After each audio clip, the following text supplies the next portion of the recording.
찬송가 463장으로 찬송하겠습니다. 463장 찬송입니다.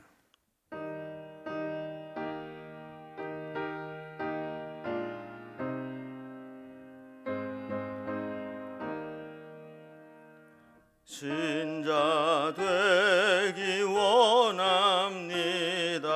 진심으로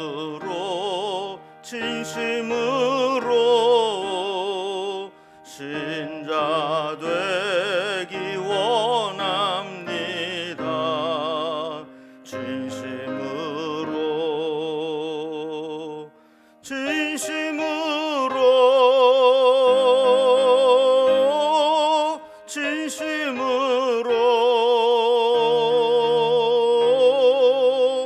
신자 되기 원합니다. 진심으로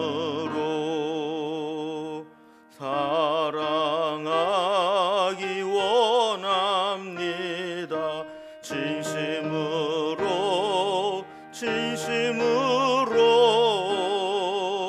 사랑하기 원합니다.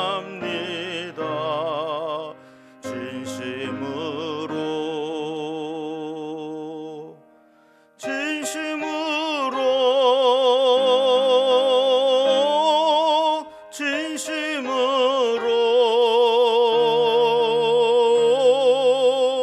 사랑하기 원합니다. 진심으로 거룩하기 원합니다. 진심으로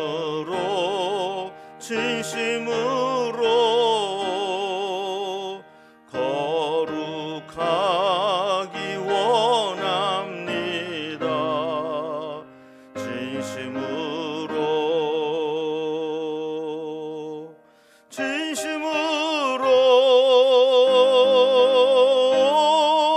진심으로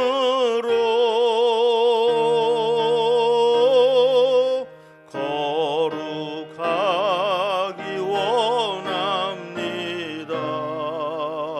진심으로 예수 닮기 원합니다. 진심으로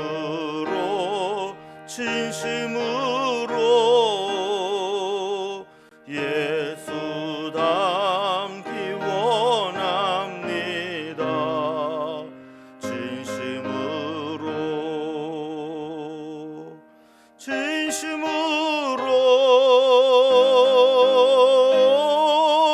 진심으로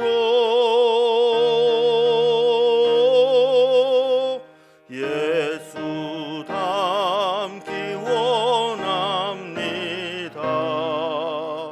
진심으로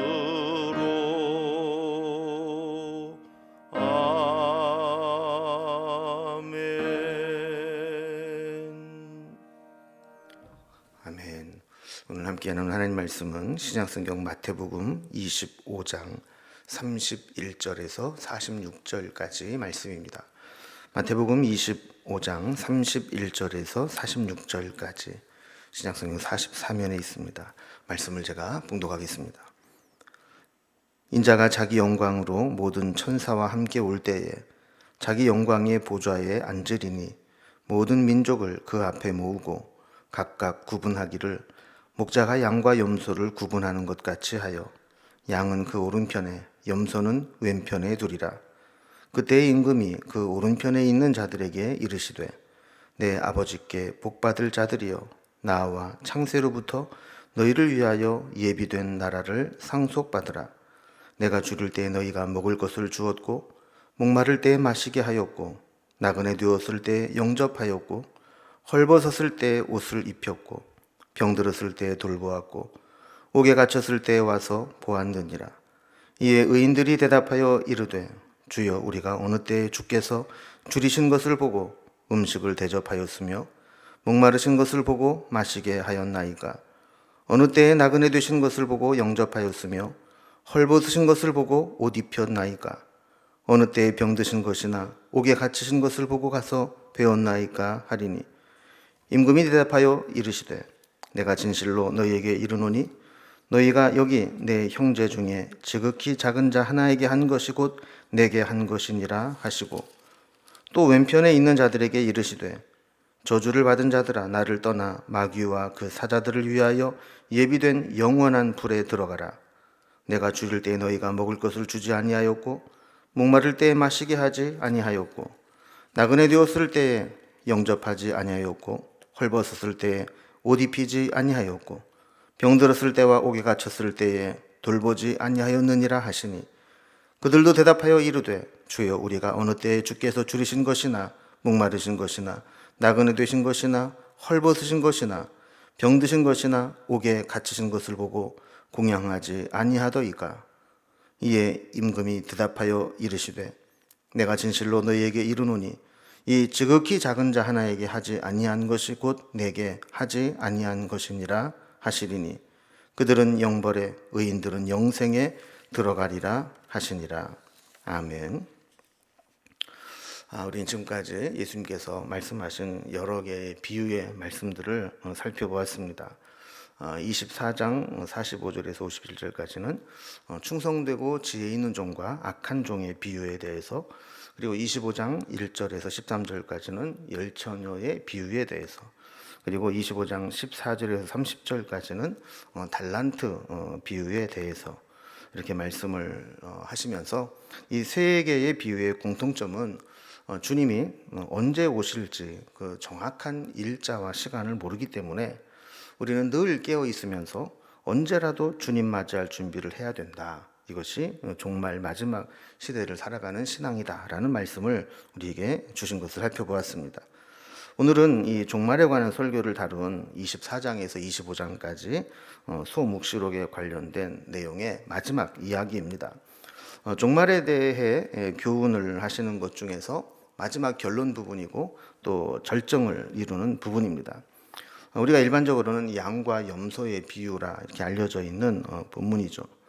지금은 알곡과 가라지가 이렇게 섞여 있는 것 같은 시대를 살고 있지만 때가 되어서 추수할 때가 되면 알곡과 가라지를 추수해서 구분하는 것과 마찬가지로 양과 염소가 함께 있는 시대를 살아가고 있지만 때가 되면 이 양과 염소를 구분해서 우리에 넣듯이 주님께서 마지막 때에 그렇게 우리를 구분하실 때가 온다라는 겁니다. 보통 목자는 양을 칠 때, 방목을 할 때에는 양과 함께 염소를 같이 생활하게 합니다. 양들이 너무 이렇게 붙어 있거나 움직이지 않거나 또 뭔가 문제가 생길 수 있기 때문에 염소를 갖다 집어넣으면 염소들이 막 돌아다니고 들이받고 하면서 계속 움직이게 만드는 거죠. 그러나 양을 우리에 이제 집어넣어서 쉬게 할 때에는 염소랑 같이 집어넣으면 쉬지를 못합니다. 그래서 이 염소를 따로 우리에 넣어서 양과 염소를 이제 구분을 하게 되는 거죠. 이러한 배경을 가지고 예수님은 그 팔레스틴 지역에, 이스라엘 지역에 이런 걸 너무나 잘 알고 있는 이스라엘 백성들에게 이러한 사건을 가지고 종말에 대해서 비유의 말씀으로 우리 교훈을 주시고 있는 겁니다. 오늘 본문을 이제 단락별로 구분을 해보면 31절에서 33절까지는 이 세상의 마지막 때가 되면 양과 염소가 구분되듯이 이렇게 이 세상에는 양과 같은 사람이 있고 염소와 같은 사람이 있다라는 설명을 하십니다. 그리고 34절에서 40절까지는 양과 같은 의인에 대해서 그들이 한 선행과 그 선행에 대해서 하나님께서 어떻게 보상하시는지 말씀이 나오죠. 그리고 41절 이하에서는 염소와 같은 악인들의 악행과 또 그 악행에 대한 형벌이 어떻게 될 것인지를 설명을 해주고 있습니다. 이렇게 양과 염소의 비유를 오늘 말씀을 하고 있는 겁니다. 먼저 이제 배경 설명을 합니다. 첫 번째 단락을 보면 양과 염소가 구분된다라는 이야기입니다. 먼저 마지막 때에 오실 이 주님은 영광의 보좌에 앉으셔서 심판자로 오실 것을 우리에게 선언하시죠. 그래서 31절을 이렇게 시작합니다. 인자가 자기 영광으로 모든 천사와 함께 올 때에 자기 영광의 보좌에 앉으리니 그랬습니다. 그러니까 마지막 때 주님이 다시 오시는 우리 예수님의 모습은 지금 그들이 보고 있는 예수님과는 전혀 다른 모습으로 온다라는 겁니다.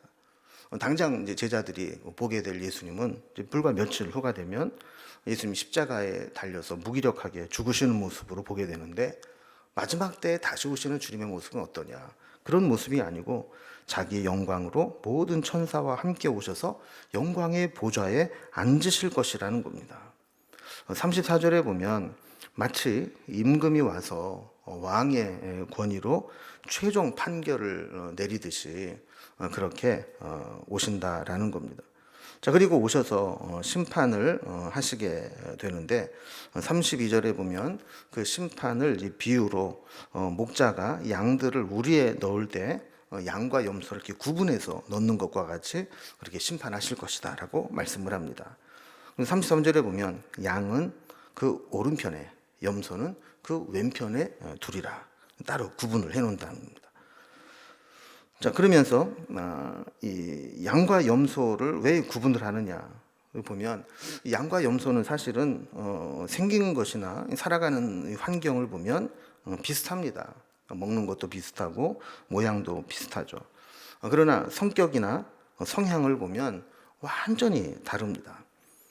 지금 우리의 신앙이 가짜인지 진짜인지 구분하기가 어렵습니다. 잘 모르는 사람은 양과 염소를 구분을 못하듯이 우리의 신앙도 진짜인지 가짜인지 구분하기 어려울 때가 있습니다. 예를 들면 믿음은 없는 것 같은데 성품은 참 좋은 사람이 있습니다. 또 성품은 거친데 믿음이 있는 것 같은 사람이 있습니다. 저 사람은 정말 구원받은 건지, 구원받기도 하고 받은 것 같기도 하고 못 받은 것 같기도 하고, 우리의 기준으로는 분별하기 힘든 상황이 있을 수 있습니다. 그러나 주님이 오셔서 심판하시게 되면 그런 애매모호한 것이 아니라 반드시 양과 염소로 구분하듯이 오른편 왼편으로 반드시 구분하여 세우고 심판하신다라는 겁니다. 자, 그렇다면 그 심판이 어떤 기준으로 어떻게 이루어지는가? 먼저 첫 번째, 오른편에 세운 의로운 자들에 대한 심판입니다. 그래서 두 번째 단락을 보면 의인의 선행과 보상에 대해서 설명을 하고 있습니다. 34절을 보면 임금이 와서 오른편에 있는 자들에게 이야기를 합니다. 오른편에 있는 자들은 양을 가리키는 것이죠. 내 아버지께 복받을 자들이여, 나와 창세로부터 너희를 위하여 예비된 나라를 상속받으라 그랬습니다. 여기 보면 중요한 말이 하나 나옵니다. 우리가 마지막 때에 구원받는다라고 하는 것은 이 세상에서 남들보다 조금 부유하게 편안하게 사는 것, 그 정도를 얘기하는 게 아닙니다. 너희를 위하여 예비된 나라를 상속받으라. 하나님께서 우리를 위해 예비해 놓으신 나라, 하나님 나라를 소유할 수 있는 이 모든 것을 상속받는 자가 되는 것이 구원받는 것이라는 거예요. 자, 그러면서 하나님 나라를 그들이 상속받게 되는 이유가 뭐냐, 이것을 우리에게 말씀합니다. 35절과 36절을 보면 내가 주를 때 너희가 먹을 것을 주었고, 목마를 때 마시게 하였고, 나그네 되었을 때 영접하였고, 헐벗을 때 옷을 입혔고, 병들었을 때 돌보았고, 옥에 갇혔을 때 와서 보았느니라 그랬어요. 그럼 여기에 보면 주님이 줄인 자, 목마른 자, 나그네 된 자, 헐벗은 자, 병든 자, 옥에 갇힌 자의 모습으로 나오게 됩니다. 주님께서 그런 연약한 열악한 상황 가운데 있을 때 그들이 돌봐 주었다라고 말씀하는 겁니다. 그런데 정작 이런 선행을 한 양과 같은 이들은 자신들이 그런 행위를 한 적이 없다고 생각을 합니다. 기억을 못하는 겁니다.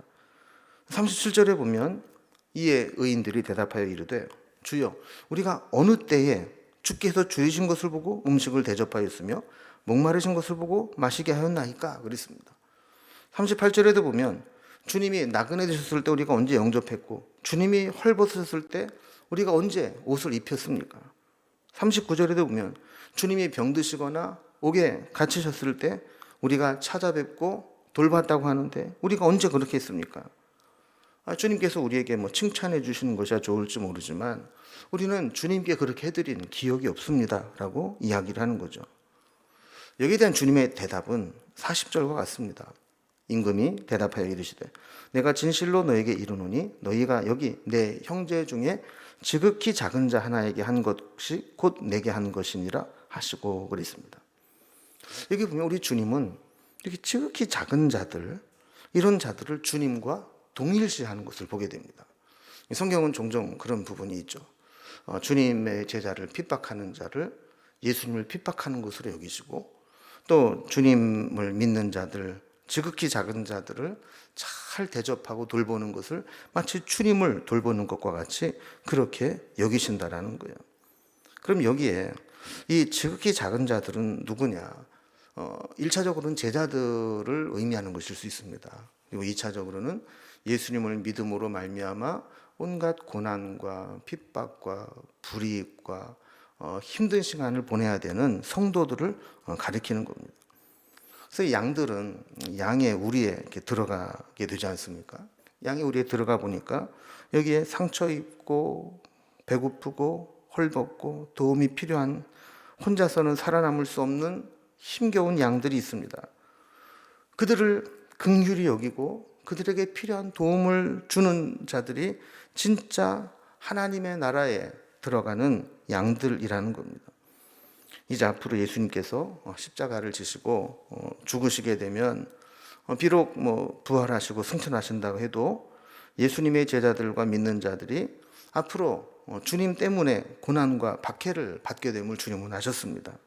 이때 참된 신앙을 가진 자들이 서로를 이렇게 돌보고 사랑으로 섬기고 그들의 아픔을 치유해주고, 이런 것들이 다 주님을 위해서 한 것으로 주님은 여겨주신다고 말씀하면서, 우리가 정말 구원받은 양이라면 그런 사랑의 행위를 통해서 우리의 구원받음을 증명해내야 된다라고 말씀을 하는 겁니다. 세 번째 단락은 이와 정반대의 경우도 있다라는 겁니다. 악인들의 악행을 지적하고 그들이 받을 형벌에 대해서 이야기합니다. 아까 오른편에 있는 이 양들에게 칭찬과 보상이 약속되었다면, 이제 왼편에 모아놓은 염소들에게는 그들의 악행을 지적하고 형벌을 선언하십니다.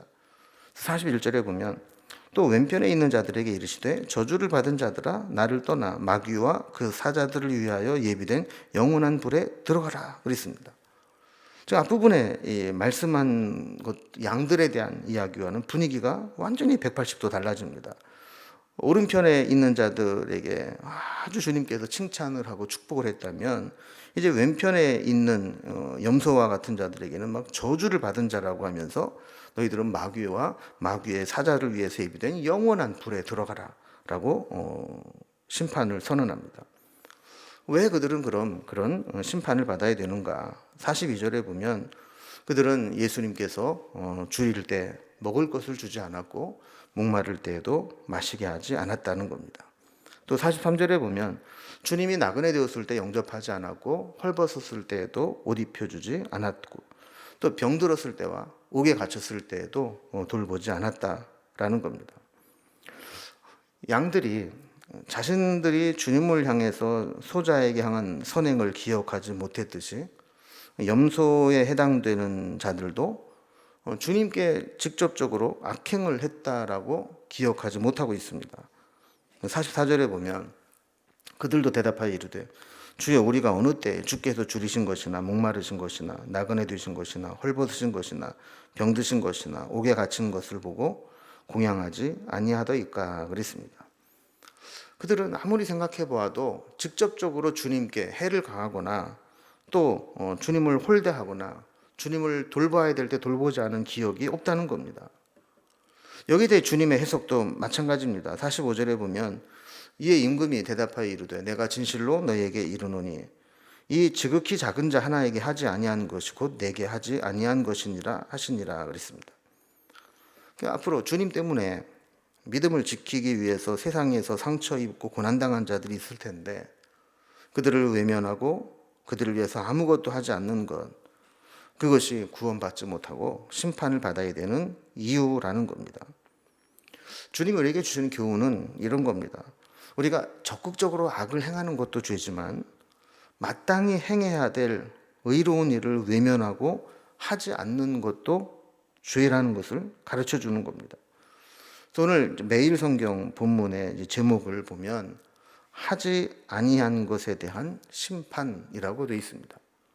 하나님께서는 우리에게 마땅히 같은 우리에서 약자, 어려움에 처한 자, 힘든 자들을 돌볼 책임을 맡겨주셨는데 우리가 그것을 하지 못하게 되면 그것도 심판받아야 될 죄가 된다는 것이죠. 46절에 보면 그들은 영벌에, 의인들은 영생에 들어가리라 하십니다. 하나님의 심판의 기준은 우리가 생각하는 것과 그 기준점이 다를 수 있습니다.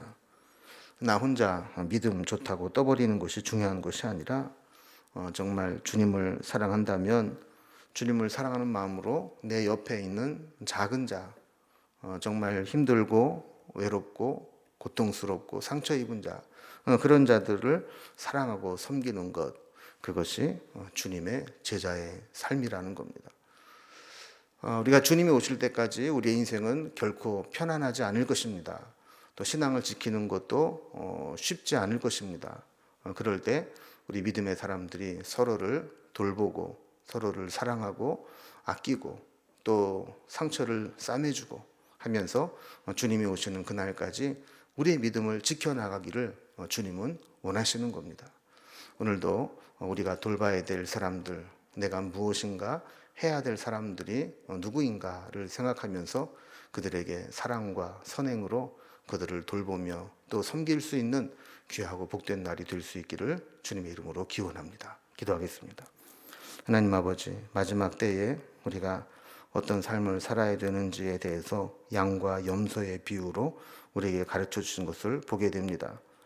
이제 주님께서 오시는 그날까지 우리의 삶에는 우리를 때로는 헐벗게 만들고 때로는 굶주리게 만들고 때로는 배고프게 만들고 때로는 힘겹게 만드는 일들이 많이 있을 것인데 그때 같은 우리에서 상처 입은 자들, 외로운 자들, 힘없는 자들, 소외된 자들, 약자들을 살피고 돌보며 그들에게 주님의 사랑을 전하고 주님을 섬기고 사랑하듯 그들을 섬기는 삶을 살아갈 수 있도록 인도해 주옵소서.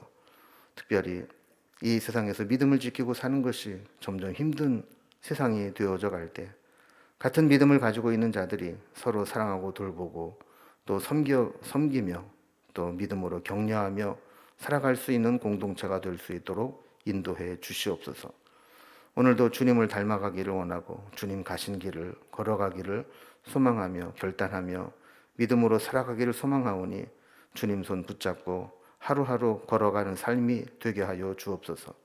오늘도 우리의 기도의 제목을 아시는 주님께서 우리 형편과 처지를 살펴주시고 구하지 못한 것까지도 선하신 손길로 이끌어 주옵소서. 예수님의 이름으로 기도드리옵나이다. 아멘. 각자의 기도 제목들로 자유롭게 기도하시겠습니다.